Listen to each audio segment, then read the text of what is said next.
Parents who try to be too fair create resentment. I know you might be wondering, why will I say that? Yes, trying too hard to be equal can actually damage our children, even with the good intentions. For me, equality doesn't mean being understood, it doesn't mean being emotionally seen, it doesn't mean being fair. When we focus on fairness instead of the needs of our individual children, they feel unseen. Yes. Now you have the oldest one on one hand who feels pressured because we parents we go like, you are the eldest. You should show good example. You are the eldest. You should understand. You're the eldest. You should be mature. Even when you give them the same food, the same gift, you're giving that child more responsibility. So they grow up feeling like, I'm responsible for everyone. I'm not allowed to feel. I'm not allowed to be soft. And they feel they had to grow up faster than they should have. And then you have the younger child, on the other hand, who feels compared. Even in fair homes, trust me, you will say things like, your brother didn't behave like this, your sister could have done this at his or her age. Even if they get equal treatment, they grow up feeling measured.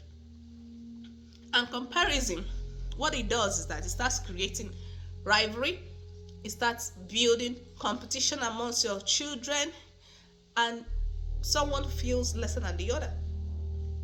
And then you have the sensitive child who may feel dismissed. This one child is that one that cries more, is that child that feels more, is that child that reacts more. And you treat them the same way as a tougher child. You might say, stop overreacting. Your brother is not crying, it's not that serious, but for them it's serious.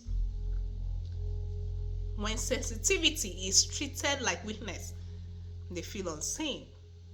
So resentment grows when emotions aren't validated. And then you have the independent child, the one that feel ignored. This what shocks you, right? Yes, because we think that they are fine, they don't need much, um, but you have forgotten that this particular child, they don't need reassurance. That they're independent does not mean that they don't need reassurance, that they don't need affection, that they don't need attention. Sometimes the quiet and the capable child becomes the forgotten one. Not because you don't love them, but because they don't demand from you. And that can create silent distance between you two. So when we focus on being equal, instead of being attentive, somebody always pays the emotional price. So tell me in the comment section, which child were you growing up? Thank you, and I'll see you in my next video. Bye.